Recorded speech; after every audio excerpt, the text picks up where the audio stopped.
Drive on Mama, buckle up. Andrea TV here from driveonmama.com, coming to you on a Monday morning. You want to know what is the toll-free number for Uber Eats. If you are an Uber Eats driver and you need to contact support, the number is kind of hard to find on the internet. They don't want you calling them. They want you to go in the app to reach out through chat.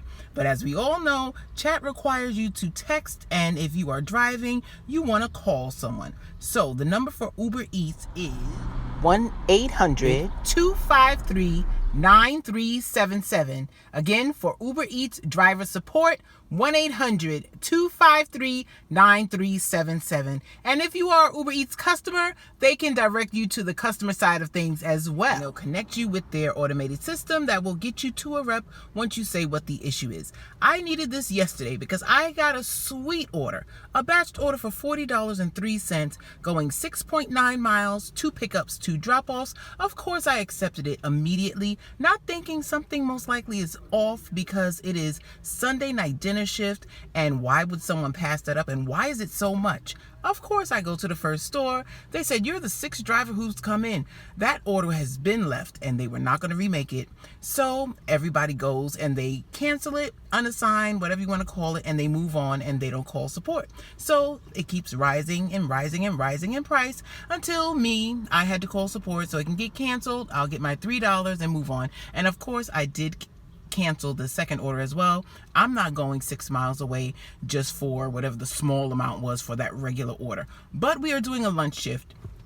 It's about 10:55. We logged on about 10:30. Then we paused it to 10:37 to wait for the large orders. They did send one, but that order was going through the company's site because it showed me catering bag required, and I have a hunch that that company took the tip because it was $8 flat. That is the base pay for a catering order, and that has happened to me before at that store. So I declined that one. Then we took the next one, $12. This is also catering bag required. I don't think it says it. You can see the screenshot because my market is still Diamond Zone, but unofficially it is Platinum Zone because they only show you large orders if the customer places them through the store and not the app. So this person placed it directly through the app. I know this company well. It's $12. It's going to go up. Let's go get some salad. So as expected, that order did go up to $23. The customer tipped $15. It was for 15 salads.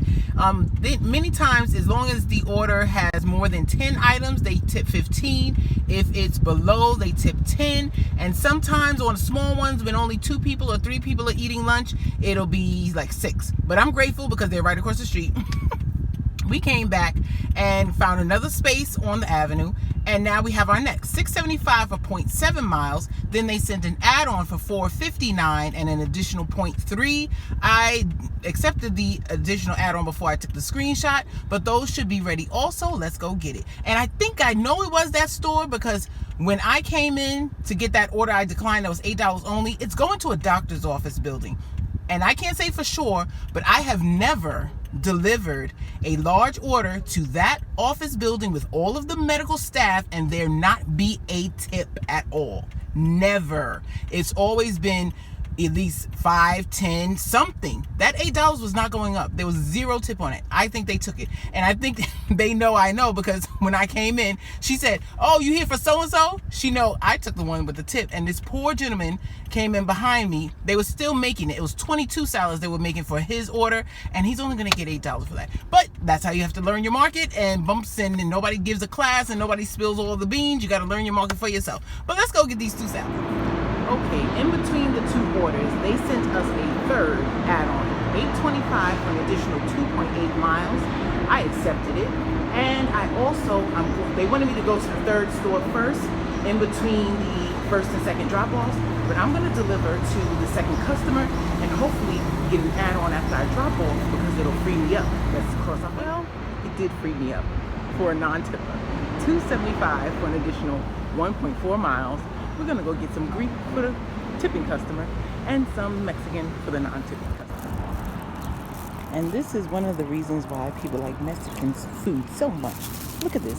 1 order of enchiladas. All of this, 1 order. Let's go deliver. So, as expected, the $2.75 was a no tip. The person was the main truck driver on a big dirt truck for landscaping, and he came and got the order and said thank you very much and put it in the seat of his truck. I would think somebody who drives a truck for a living and owns or has a responsible position in a company of that sort would know what tipping is, but maybe not, I don't know. So they ended our dash. I had put pause all deliveries because that is out in the boonies, and when you're out in the boonies they tend to try to send you to the mall to pick up food, which I hate. And because the dash ended and I needed directions back, turn right onto Exeter. I started a new dash. Before I could hit pause, they sent me one I had to decline. $6.50 for 6 miles to Chick-fil-A in the mall. A no thank you. So we paused after we declined that one, and we're on our way back to the avenue. So we arrived back and we had to decline our next one. $7, 2.9 miles. But the 2.9 miles is going into an area that has a lot of small streets and all stop signs, so that would have taken a while. That $7 was not going to go up. The next one we received $10 for 3.1 miles, 2 pickups right across from each other, and that is going to go quicker than the $7 for the 2.9. So let's go deliver some more. Well, I guess I delivered my second no tip order for the day. The one customer tipped $4.50 of the 10. The other customer tipped 0. They were less than a mile from each other and about 1 minute worth of driving. But yeah, they didn't want to tip for their salad. But we are grateful for the tipper and for the non-tipper alike, because we still got $3 more than that $7 order that was going further away. We did get back on the avenue and accepted our first order. $7 with the plus sign, going 1.7 miles. Let's go get some cookies. And we are back on the avenue. That $7 went up to $7.50. Thank you, Mr. Customer. And we have, it's going to be most likely our last order for the lunch shift, unless they send an add-on. $8 going 1.6 miles. It has the plus sign. And today is the solar eclipse, about 3:20 p.m. Eastern Standard Time here. And my husband told me that Warby Parker had the glasses for free. I am close to a Warby Parker. I went in, they said they are totally out. So I was going to say, I can't watch it. But we get back to the avenue just now, and a fellow dasher asked me if I had any cash on me because there's somebody selling them for $5. I didn't have a 5, but I had a 10, and I told them to get me a pair. So at 3:20, we'll be tuning in as well. I'm not going to try to film that because I don't even see how that will work with this iPhone 7 Plus from 2000 who knows what. But let's go get these salads. So we have ended our dash. I have my special glasses over the lens of the camera. It is about 2:55. The lunch rush I ended, I think I made like $70-something. You'll be able to see it in the screenshots. And then I continued because it's usually very slow after that. Today has been a little bit better. I think between 1:30 and 3 o'clock just now, I made another $30. But I wanted you all to see the solar eclipse. Now this is not what it looks like with the naked eye. When I don't have the camera up, it's actually, I'd say about 60% covered, but for some reason in the camera right now, with the glasses covering it, it just looks like the yellow sun with blackness. So I guess it's something that you're gonna have to, see on your own. But it is beautiful. And just to confirm, this video started with what is the Uber Eats number, and it will be in the clip below. I wish you large tips, no waits, and short distances. Drive on, mama.